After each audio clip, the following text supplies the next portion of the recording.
Listo, muchísimas gracias.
Muy buenas noches con todos. Nos complace saludarlos nuevamente y darles la bienvenida a esta cuarta ponencia del programa de conferencias rumbo al Congreso, edición mes de marzo. Es importante recordar que este programa es la preparación para nuestro noveno Congreso Regional de la Sociedad Interamericana de Psicología, que se llevará a cabo del 25 al 28 de junio en la ciudad de Arequipa, Perú. Los esperamos.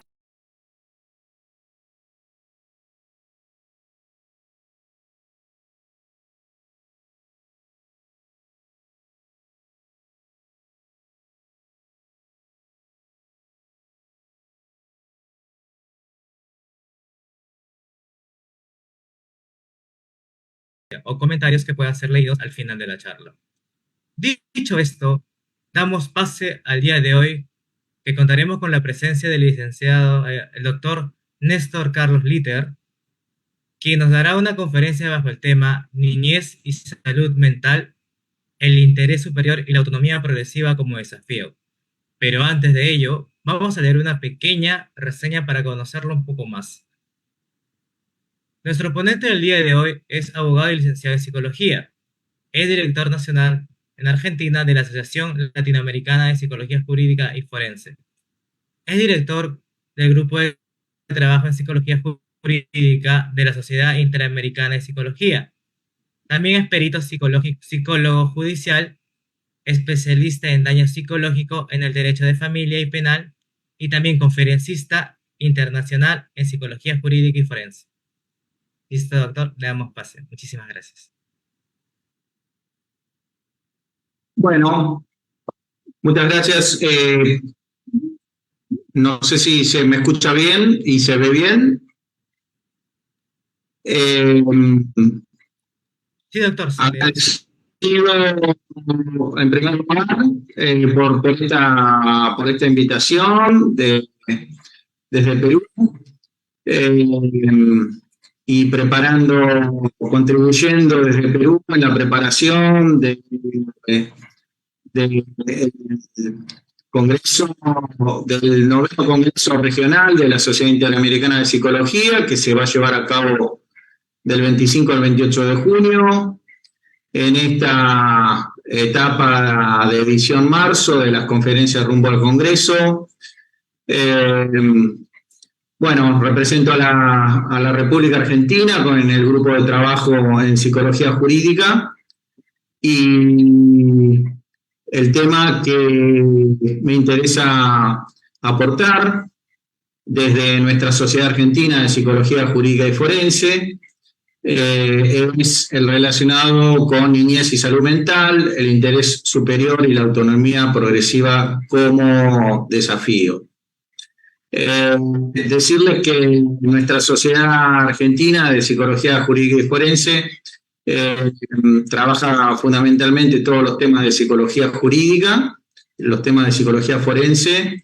En mi caso, yo soy abogado y psicólogo y, bueno, tengo una preeminencia fundamental por este tipo de temas y, verdaderamente tengo que agradecer a las autoridades de la Sociedad Interamericana de Psicología, porque desde el congreso que hicimos el último congreso que hicimos en Paraguay nos permitió eh, reconformar, digamos, el grupo de trabajo en psicología jurídica con una buena cantidad de miembros, y aprovecho esta oportunidad para los que se quieran integrar. Luego daremos a través de secretaría o desde aquí mismo la dirección de mail como para que puedan comunicarse e integrarse a nuestro chat. Bueno, lo que voy a hacer es voy a compartir pantalla. Por favor, me confirman si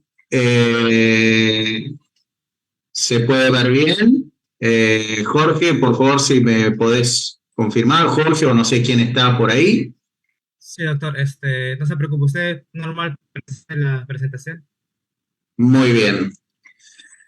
Bueno, como decíamos antes, para nosotros es fundamental todo lo que tiene que ver con niñez y salud mental. Le hemos dado este título de reconstrucción retrospectiva a la salud emocional, a la secuela emocional, perdón. Y ahora vamos a explicar por qué hablamos de una reconstrucción retrospectiva.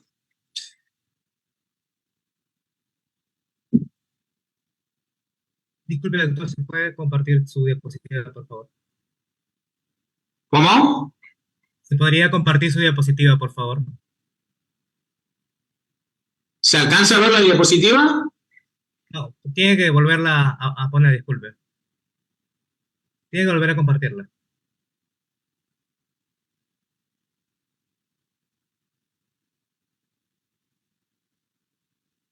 Listo, ahora sí. Ahí. Sí, doctor, disculpe. Listo, ya está. Muy bien. Eh, a ver, voy a correr un poquito la imagen, así se puede ver bien.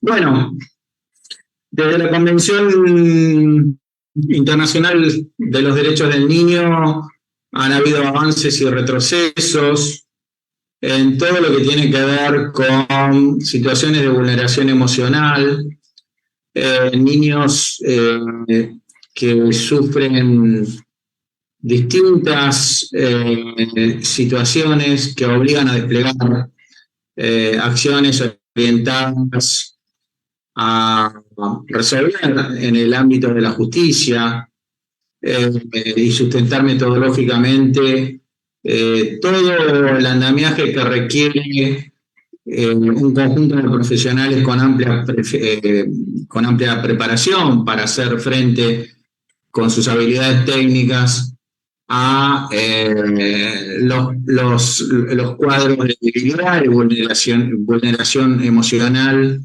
que padecen las niñeces en toda nuestra patria grande latinoamericana. Y en todo caso, aprovechar este espacio que tenemos hoy como para hacer un pequeño balance de cómo estamos. Cuando hablamos de vulneración emocional, nos importa que el proceso pericial que se efectúe en el ámbito judicial para evaluar a través del proceso probatorio el daño emocional como un proceso que requiere básicamente abordar la historia completa del caso, con una construcción basada en el tiempo del funcionamiento mental, valorando las secuelas psíquicas del mismo, como consecuencia de una situación traumática padecida por niños, niñas y adolescentes. De eso estamos hablando cuando hablamos de vulneración emocional. Sabemos que para la Organización Mundial de la Salud, desde el año 2016, y lo viene sosteniendo hasta la fecha, toda situación que configura abuso, desatención, de maltrato físico o psicológico, abuso sexual, desatención, negligencia, explotación comercial, y todos aquellos negligencias y que causen o puedan causar un daño a la salud, configura la definición de vulneración emocional en menores. Me interesa detenerme en un estadístico que si bien es del año 2019, pero mantiene cierta vigencia. Cuando hablamos de cuáles son aquellos contextos que configuran maltrato infantil, tenemos el concepto general de maltrato psicológico, que por cada 1000 casos tenemos 363 casos de maltrato psicológico en general. Siguiendo en segundo lugar lo que se refiere al maltrato físico, negligencia en 163 por 1000 y abuso sexual infantil en 127 por 1000. Este cuadro estadístico epidemiológico elaborado por la Organización Mundial de la Salud evidentemente fue sufriendo cambios, pero eso va a depender básicamente de cómo es la situación particular en cada país. Por lo menos yo le puedo hablar del caso de Argentina, donde las denuncias por ASI han crecido exponencialmente en los últimos 5 años, lo que ha desbordado los tribunales de justicia y producido un déficit en los equipos técnicos, como para atender la enorme cantidad de demandas, de denuncias por este tipo de flagelo. De la misma manera, todo aquello que tiene que ver con situaciones de violencia, cuyas víctimas son niños, niñas y adolescentes, tenemos en primer lugar, según el cuadro estadístico, en este caso elaborado por la Oficina de Violencia Doméstica de la Corte Suprema de Justicia de la Nación de Argentina, un 46% tiene que ver con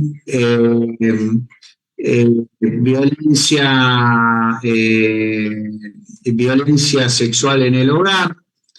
Luego tenemos en el segundo lugar con un 38% lo que tiene que ver con violencia por discriminación en el ámbito escolar, seguido por los casos de y finalmente todo lo que tiene que ver con violencia sexual en viviendas de familia.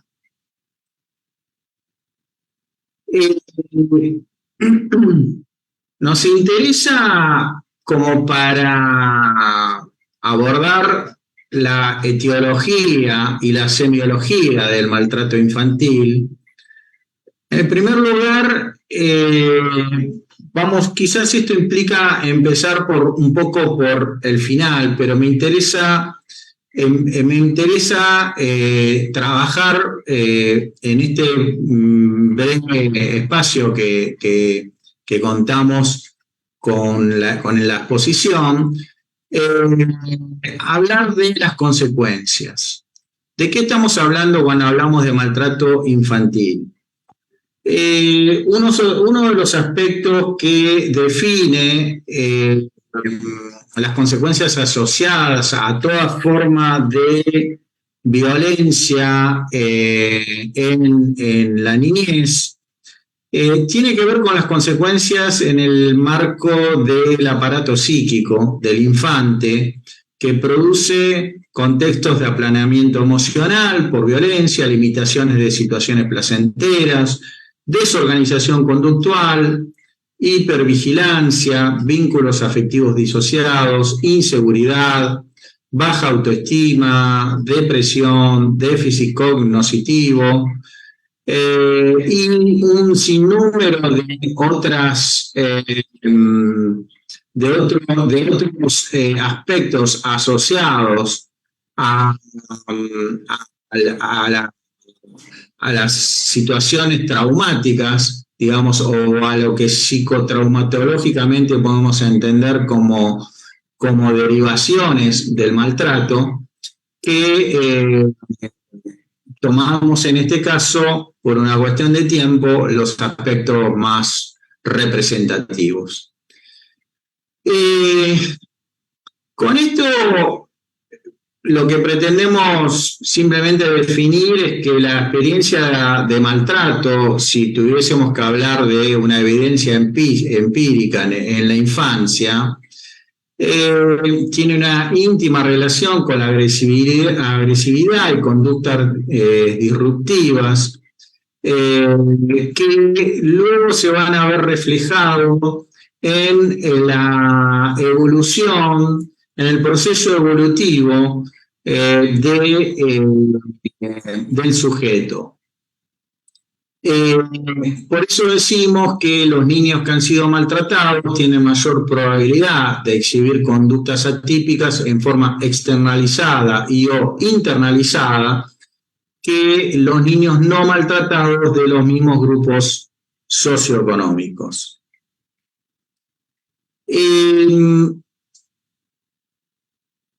Puntualmente nos interesa que podamos detenernos brevemente en qué entendemos cuando hablamos de lo traumático asociado al daño psíquico infantil.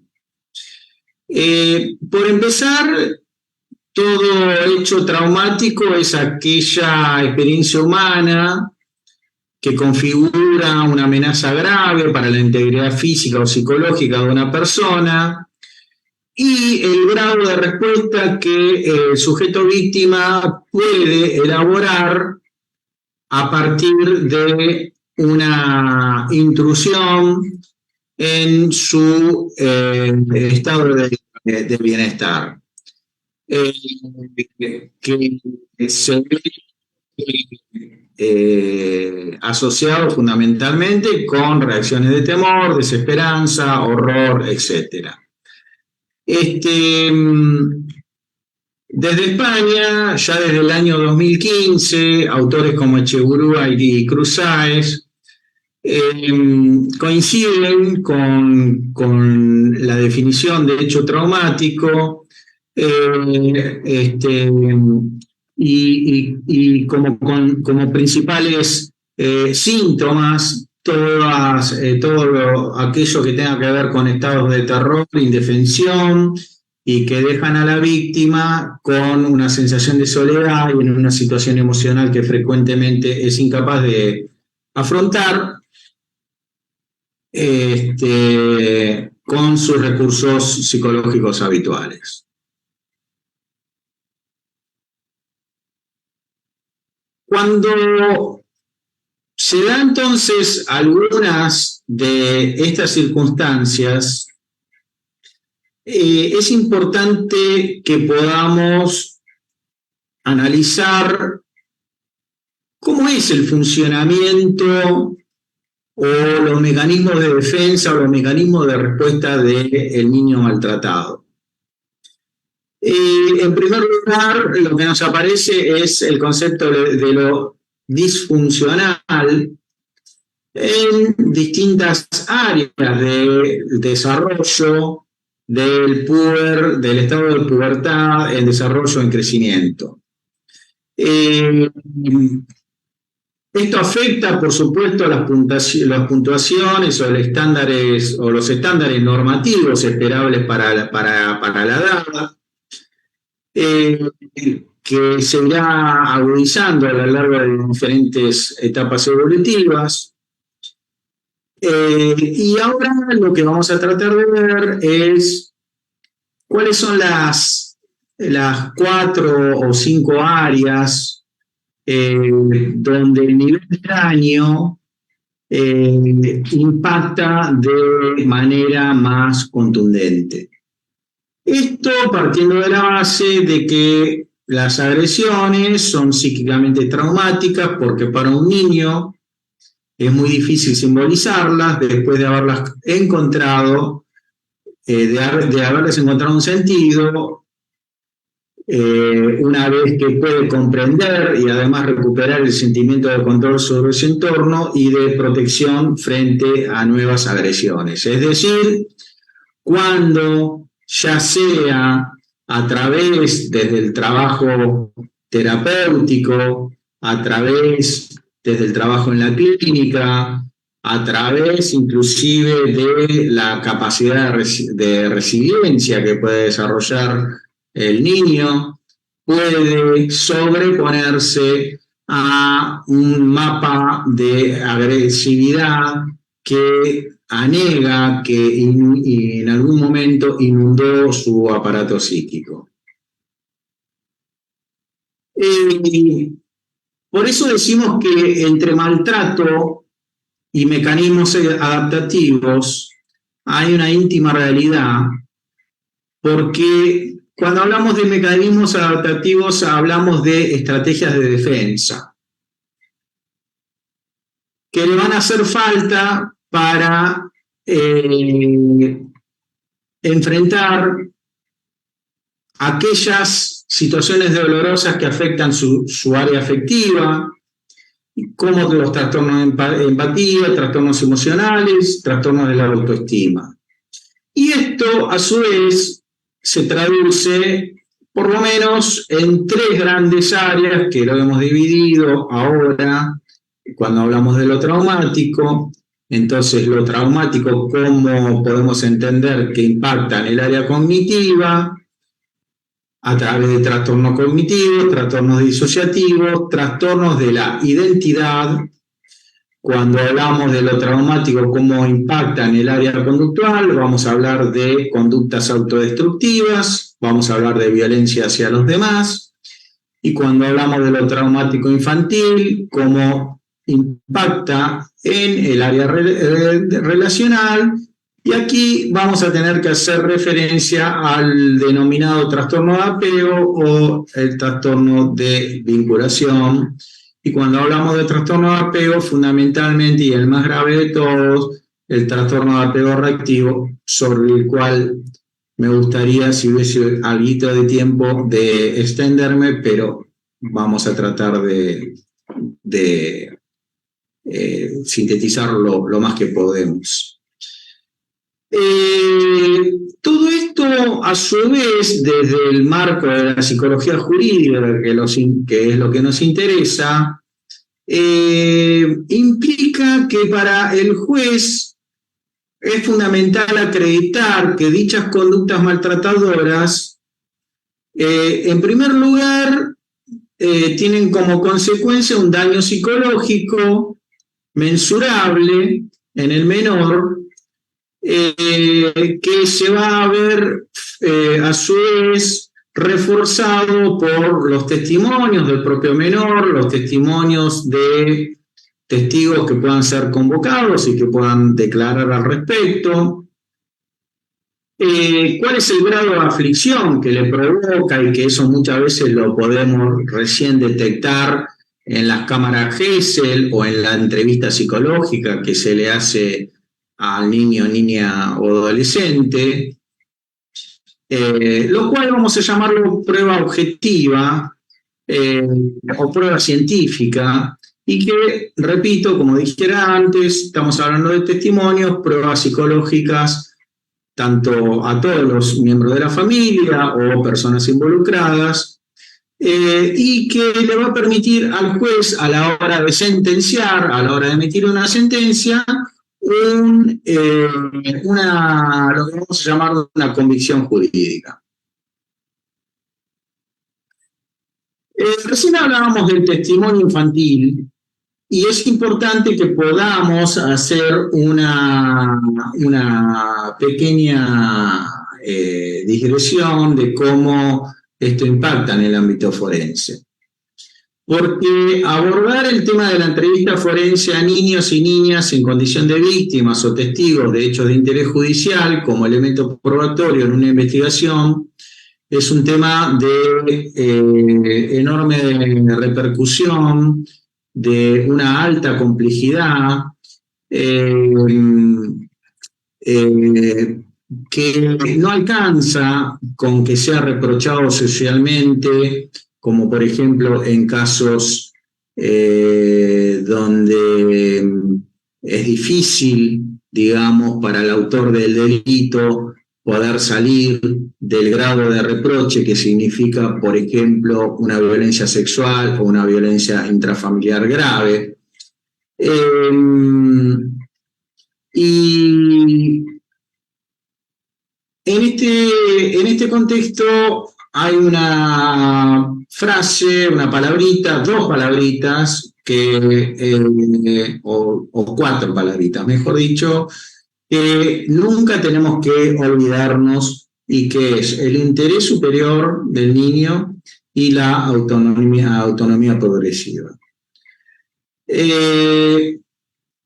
Entonces, bajo esos dos ejes rectores, es muy importante para los operadores del derecho y sobre todo para los profesionales de la psicología que tienen a su cargo llevar adelante el gabinete psicológico dentro de los tribunales de justicia, acerca de cómo conducir las entrevistas forenses que nos van a ayudar a precisar la información,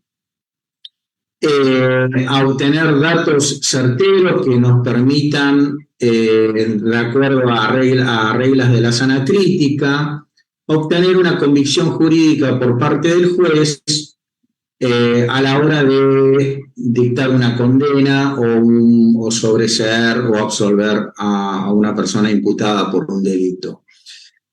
Todo ello pasando por una regla de oro que podríamos llamarla así, que es el concepto de revictimización. El concepto de revictimización implica básicamente no hacer pasar a un niño o adolescente que tiene que declarar varias veces por la misma instancia o por el mismo proceso. Y en primer lugar. Y en segundo lugar, ejercer todos los actos necesarios para no contaminar su testimonio. Nosotros, al respecto, simplemente vamos a hacer notar algunos de los errores habituales que, bajo creencias erróneas, tienen que ver con cómo se encara la psicología del testimonio en niños y niñas. Muchas veces se cree que los menores de edad son renuentes a testimoniar, que su grado de confianza está correlacionado con la exactitud de su relato y que siempre dicen la verdad, que requieren juguete para expresarse y que pueden identificar personas fácilmente. Pero nos preguntamos, en primer lugar, y con respecto a lo primero que dijimos en el diapositiva anterior, ¿los niños son reacios a testimoniar? Creo que la mayoría de los que estarán escuchando dirán, bueno, algunos sí, otros no, algunos más, algunos otros, algunos menos.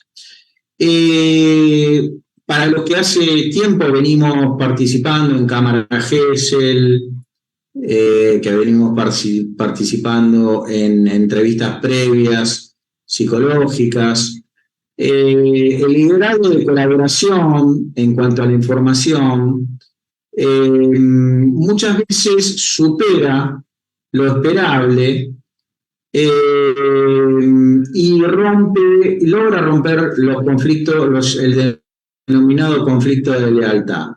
Es decir, el compromiso, entre comillas, obligado por parte del victimario en no ventilar.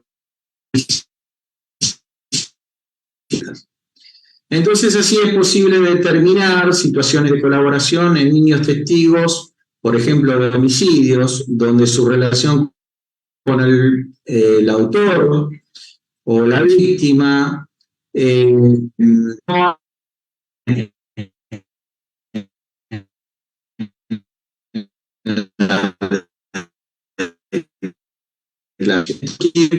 lamentablemente en un hecho aberrante, en este caso en un homicidio, en su disposición a aportar información.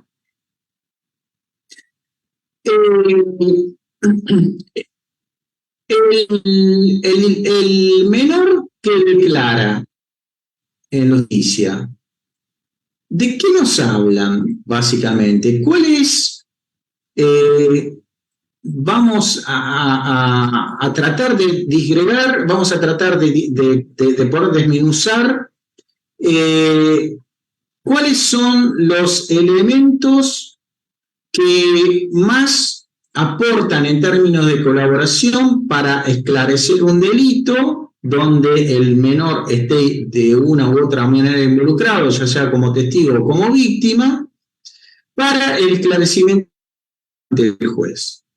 Y ustedes fíjense que en el 95% de los casos, según este cuadrito que estamos viendo acá, tienen una especial predilección por brindar detalles previos al homicidio, en este caso porque, bueno, estamos hablando de homicidio, pero puede ser otro tipo de delitos, que aportan elementos que son contundentes para la dilucidación de la causa. Luego tenemos en un 53%, creo que es elementos del entorno neutral, aspectos emocionales de ese entorno, las palabras del autor, del perpetrador del delito, o sea, qué pudo escuchar, si puede detallar cuáles son los daños físicos sufridos por la víctima, cuáles fueron las últimas palabras que le escuchó decir a la víctima, e inclusive es muy importante también cuáles son sus pensamientos y sentimientos propios, o sea, sus propias conclusiones a partir del hecho que lo tuvo como protagonista, ya sea en calidad de testigo o en calidad propiamente de víctima del hecho.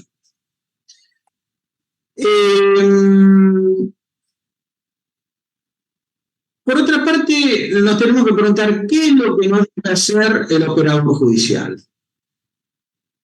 Y esto lo vamos a pasar rápidamente, simplemente nombrando algunos de los tips, básicamente, que nos llevan a cometer, o llevan al operador judicial a cometer errores en el interrogatorio. Por ejemplo, el interrogatorio cruzado. Esto es cruzar preguntas sobre hechos a los cuales ya hizo referencia el menor, lo cual provoca obviamente un estado de nerviosismo y de ansiedad, preguntas subjetivas, directivas, complejas, que superan las propias capacidades o aptitudes del menor como para poder dar una respuesta genuina, transparente, acerca de los hechos padecidos. Descartar construcciones gramaticales o semánticas complejas,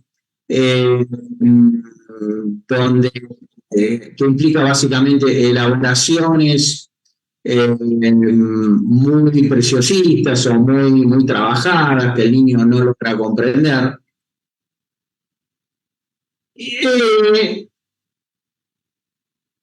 Y esto, con esta reflexión, ¿no?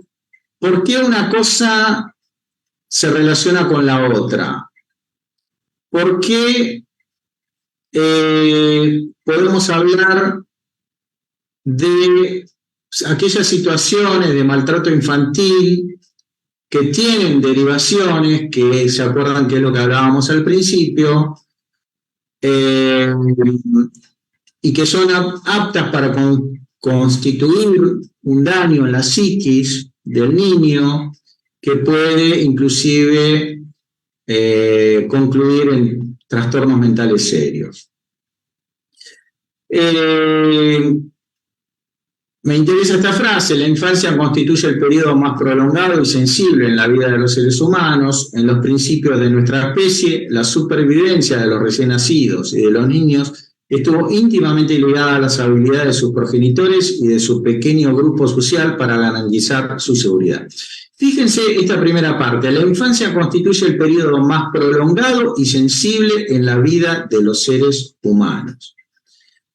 Porque cuando hablamos de esos aspectos sensibles o aspectos esenciales, estamos hablando de las interacciones biológicas que va a implicar la formación de un temperamento, cuál es el grado de influencia de nuestros propios genes, la mirada de los padres, de nuestro grupo social, que irá conformando nuestra propia identidad hacia adelante. La regulación emocional del sujeto, que a su vez está mediado por, como dijimos antes, mecanismos neurobiológicos, que se van a establecer durante los primeros meses de vida a través del estilo de apego de la madre y que van a ser significativamente importantes en el proceso evolutivo del infante.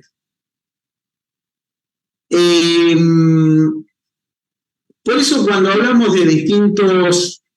cuando hablamos de maltrato infantil y trastorno mental, distintos trastornos de la conducta, trastornos ansioso-depresivos, esquizofrenias, trastorno bipolar, en muchos casos tienen una importante vulnerabilidad genética, se ven claramente modulados en su expresión clínica por la presencia de maltrato en la infancia. Por eso, cuando hablamos de la historia del maltrato, del trastorno mental, nos aparecen distintas reacciones, entre las cuales la conducta o la ideación suicida ocupa un espacio estelar, y que en el proceso de la pubertad o el proceso de la construcción de la adolescencia y el paso hacia la adultez, no sé si, acá pusimos como primera, no sé si como primera causa de muerte en estos grupos, pero sí en un altísimo porcentaje del cual no podemos mirar para otro lado. En estos niños y adolescentes expuestos a maltrato, entonces aparecen múltiples emociones negativas como miedo, evitación, hiperalerta, síntomas de reexperimentación, que se extienden a contextos psíquicos diferentes al propio trauma, incluyendo emociones como la tristeza, rabia o irritabilidad. La regulación en estos casos es ampliamente dificultosa una vez que está consolidada,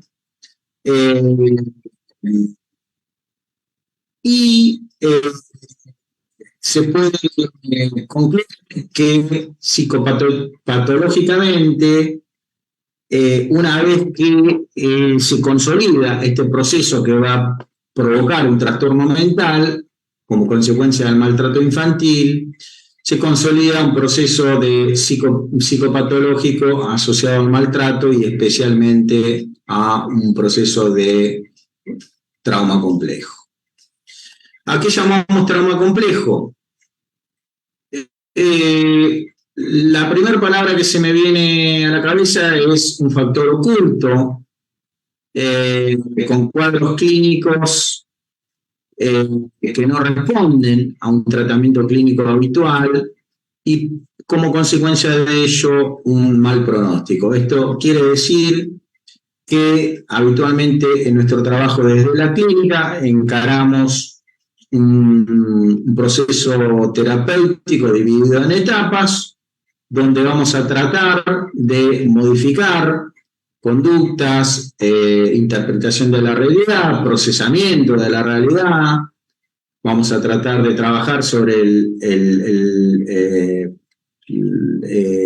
proceso de las distintas topías del inconsciente y del consciente y de nuestro aparato psíquico, consciente y consciente y preconsciente. Y de esa manera ver si ese mal pronóstico encontramos mecanismos de superación. Lamentablemente tenemos que decir de que como consecuencia de todo lo que estamos hablando, 2 de cada 3 niños se exponen en la población mundial a una experiencia traumática durante su infancia. Sobre todo, y tomando como ejemplo el trastorno por estrés postraumático infantil, en el mundo occidental se sitúa en torno, en este momento, al 5%, y me animaría a decir que va en proceso creciente.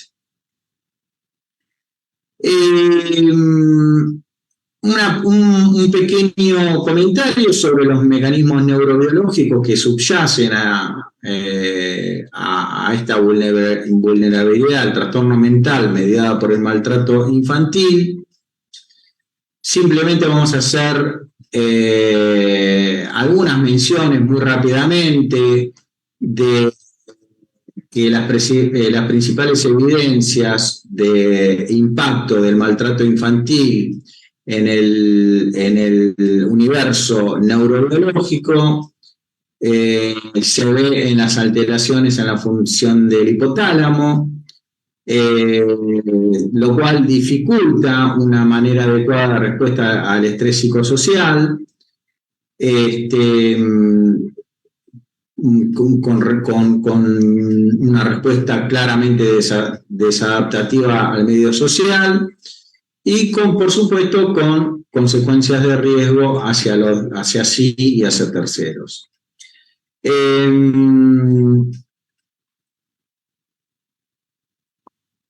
Por eso, y creo que ya vamos terminando, me voy con algunas ideas.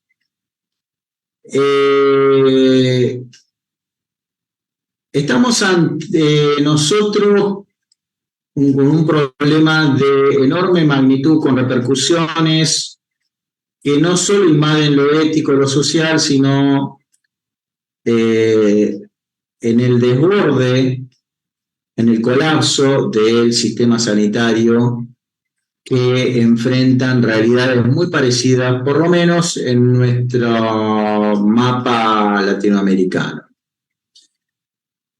Otro tema del cual me interesa que pongamos el foco es en todo lo que tiene que ver con la transmisión intergeneracional y transgeneracional de los efectos del trauma o del maltrato sobre la salud de los descendientes, como una condición que comienza a ser reconocida en la literatura científica. Esto quiere decir el famoso secreto transgeneracional de hechos ocurridos en la infancia y que en el marco, en el contexto del acuerdo de silenciamiento, mejor dicho, familiar, implica un taponamiento en la posibilidad de que primeramente el niño, luego el adolescente y luego el adulto pueda expresar libremente y eventualmente hacer la denuncia judicial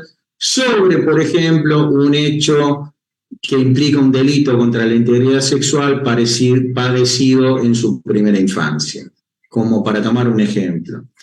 O sea, sintetizado es el grado de encubrimiento y del silenciamiento de todo un entorno familiar sobre hechos muy graves ocurridos y provocados por algún integrante de la familia y que no son denunciados y que lisa, llanamente y simplemente provocan un grado de trastorno mental y consecuencias psíquicas gravísimas, sobre el cual tenemos que seguir trabajando.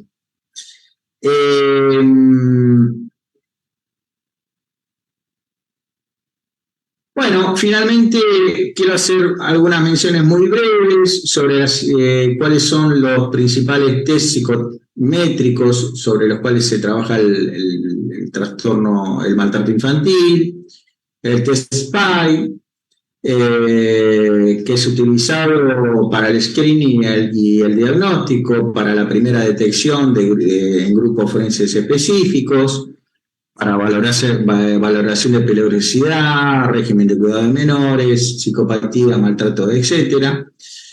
El TAMAI, que describe a través de una autoevaluación situaciones de inadaptación personal, escolar, familiar, actitudes educadoras de los padres, y que incluye escalas auxiliares de fiabilidad o del estilo de realización de la prueba. Bueno, luego simplemente voy a nombrar sobre distintos test psicométricos sobre los cuales habitualmente desde la clínica y desde el ámbito de la psicología forense como peritos trabajamos, el SCL90, el BDI, o sea, el inventario de depresión de Beck, el inventario de ansiedad, estado de rasgo, de STAI, el cuestionario de personalidad de Heinzek, la escala de impulsibilidad, la escala de búsqueda de sensaciones para niños y adolescentes, la escala de conducta antisocial, la escala de impulsividad de Plutchik y Bramprach.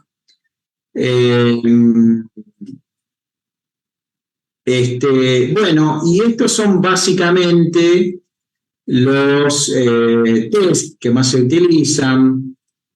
Vuelvo para atrás para contarlos. Tenemos el TAMAI, el SCL90, el de Beck, el STAI, que se utiliza muchísimo porque nos ayuda a detectar los grados de ansiedad como constitución permanente, a diferencia de emocionalidad transitiva.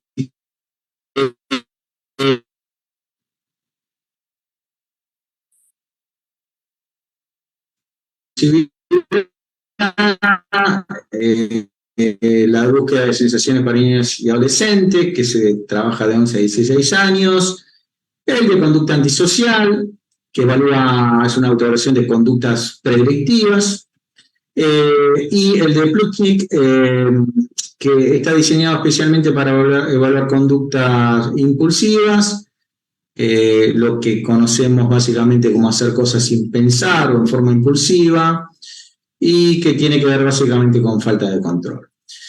Bueno, con esto simplemente yo lo que quería era mostrarles a todos ustedes,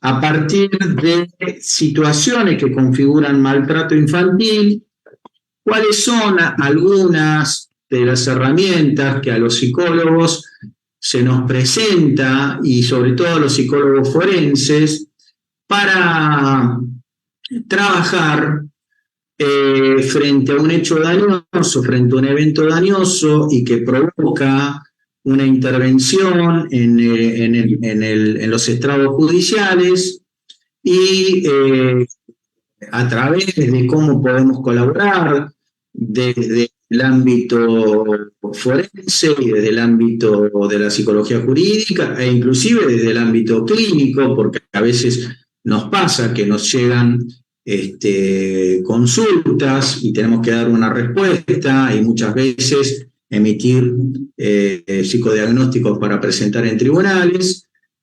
¿Cuáles son las principales herramientas que contamos a muy grandes rasgos como para dar respuesta a situaciones traumáticas como estas? Bueno, yo con esto termino. Si alguien quiere hacer alguna pregunta, quedo a disposición.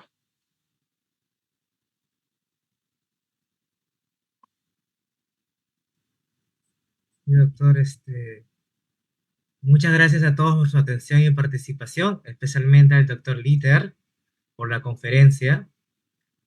A continuación, vamos a leer algunas preguntas realizadas en la transmisión en vivo.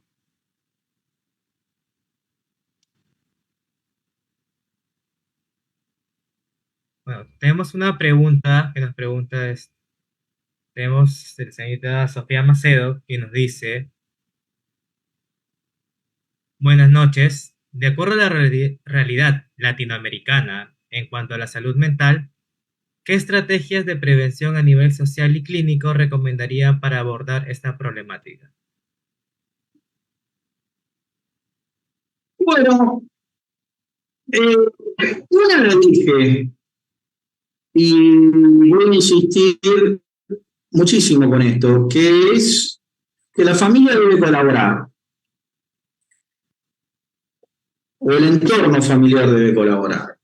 Tenemos muchos casos de complicidad y de encubrimiento, sobre todo en aquellos casos de familias ensambladas, donde se producen casos gravísimos de distintos tipos de delitos contra la integridad sexual de menores, que son guardados en el tiempo, que son callados y que provocan en la víctima un impacto, digamos, en su salud emocional tremendo a lo largo de su desarrollo evolutivo por tener que callar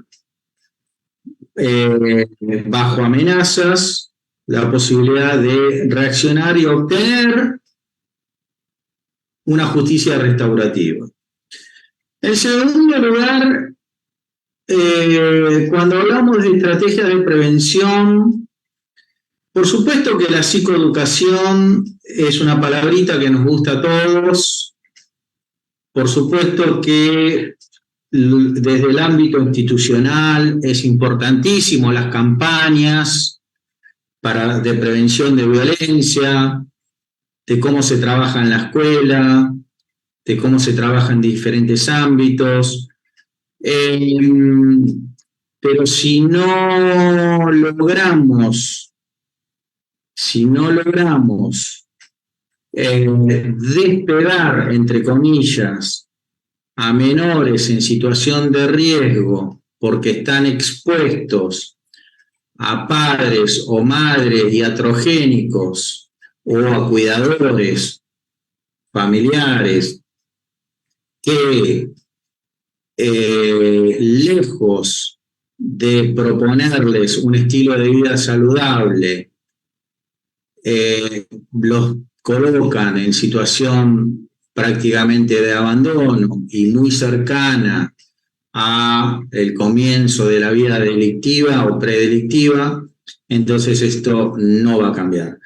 Para esto, por supuesto, es necesario la elaboración de políticas públicas, que esas políticas públicas sean proactivas, que surtan efecto, hace falta recursos económicos para llevar adelante eso, pero por supuesto que es muy importante el trabajo que nosotros como hormiguita podemos hacer desde la clínica o desde nuestro consultorio, o desde nuestras instituciones donde trabajamos, pero evidentemente eso no alcanza.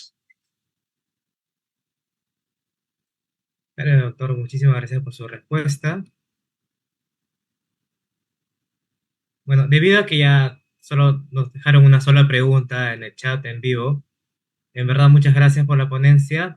A continuación empezamos a proyectar un certificado, el cual teníamos planeado dárselo físicamente en el Congreso, pero bueno, según lo que usted me ha comunicado, bueno, igual se lo vamos a entregar digitalmente, igual vamos a proceder a proyectarlo.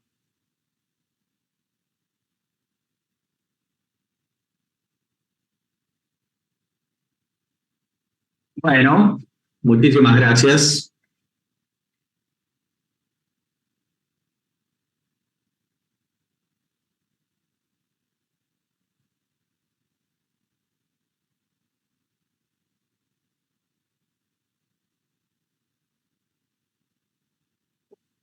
Bueno, con esta. Muchísimas gracias. Por supuesto que voy a pasar a retirarlo. Sí, no se preocupe. Muchísimas gracias por la ponencia. En verdad, muy interesante este caso, dado que también acá la psicología jurídica, bueno, está todavía un poco en pañales, ¿no? Viendo un poco y viendo que tampoco hay muchos especialistas todavía en el área, pero con mucha gente con ganas de querer aprender sobre el tema y especializarse.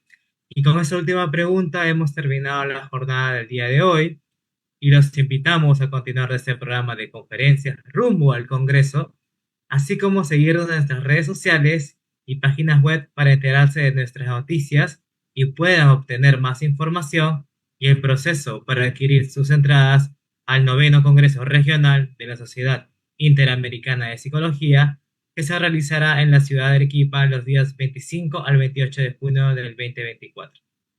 Sin nada más que decir, de nuevo, muchísimas gracias, doctor, y gracias a todas las personas que han estado viendo este envío y que podrán disfrutarlo en nuestra página. Muchísimas gracias. Bueno, desde ya muchas gracias a ustedes. Muchísimas gracias, doctor. Hasta luego.